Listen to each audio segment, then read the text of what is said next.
Olha, prestes a completar um mês no comando do Flamengo, o Renato Gaúcho perdeu a invencibilidade à frente do time, né? Foram 7 vitórias seguidas até a primeira derrota.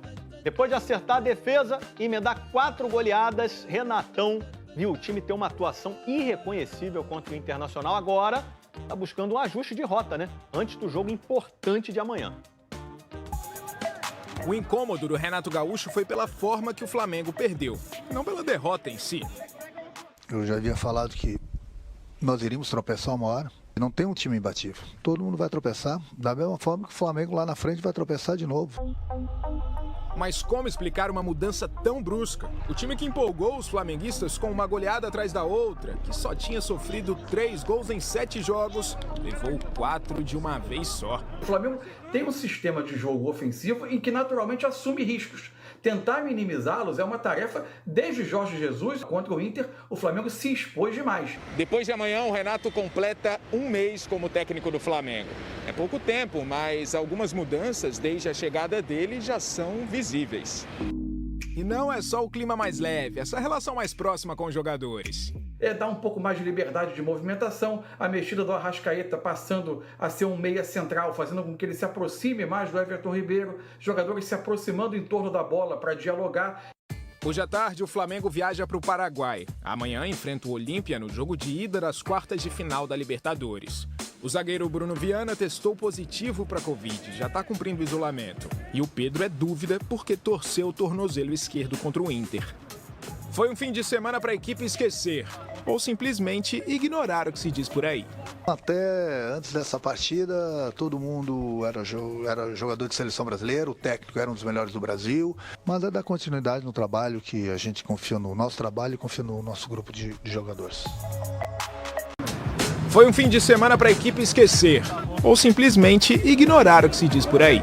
Até antes dessa partida, todo mundo era jogador de seleção brasileira, o técnico era um dos melhores do Brasil, mas é dar continuidade no trabalho que a gente confia no nosso trabalho e confia no nosso grupo de jogadores.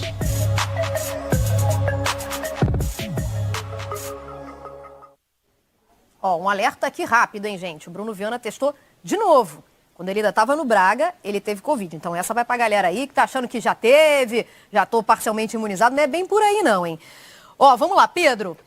O clube segue acompanhando de perto, né? Não teve lesão, mas segue sendo acompanhado de perto. Agora, desfalque mesmo é o Rodrigo Caio, hein, Lofredo? Quase sempre, né? O Rodrigo Caio é um jogador muito bom, mas tem problemas sérios na parte física. Não consegue desenvolver todo o potencial que ele tem, porque volta e meia tá machucado. É uma lesão aqui, a outra em outro momento. Muitas vezes não é a mesma lesão. Né? É um jogador que realmente, infelizmente, porque é um jogador que poderia estar defendendo a seleção brasileira, é um jogador que está sempre desfalcando o Flamengo. Agora, o Renato deu uma recuperada na dupla de zaga, né? com Gustavo Henrique e Léo Pereira, que já eram tratados como cartas fora do baralho na Gávea pelo torcedor. Não sei exatamente se pelos dirigentes, mas o torcedor já não via como possibilidade de ter esses jogadores que foram tão bem em Santos e Atlético Paranaense como alternativas para zagueiro. O William Arão foi colocado na zaga e com sucesso, mas com o Renato ele voltou para o meio-campo e foi dado força para que esses zagueiros fossem os titulares na ausência do Rodrigo Caio e que com o Rodrigo Caio pudessem se colocar como uma alternativa para ser o parceiro quando ele tiver condição de jogar. E a gente espera que tenha logo. Sinceramente, é um jogador que eu torço bastante, que eu acho muito bom, mas infelizmente tem uma grande dificuldade de manter uma sequência de jogos. Léo, um 4-0, com o time completo, que vinha de uma semana de treinos, né? Porque a gente precisa lembrar que o time que viajou para enfrentar o ABC foi o time alternativo, ou reserva, né?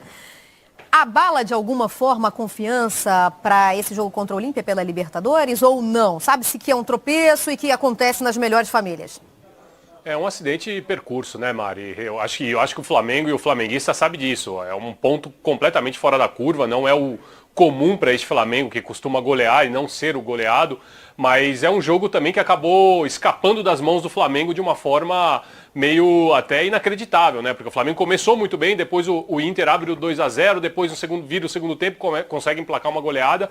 Então eu acho que é isso, né? O que o Renato falou, ele sabe que claro que é um placar atípico, assim como também, se a gente considerar aquela goleada que o Flamengo aplica no São Paulo que joga hoje aquele 5-1, também é um placar atípico e também não reflete exatamente o que foi aquele Flamengo em São Paulo. Então, às vezes o futebol também acontecem esses jogos que não necessariamente são ou não representam o placar, o resultado final não representa o que foi o jogo. Então o flamenguista sabe que o 4-0 dói, machuca, é claro, pelo resultado, mas que não é totalmente fora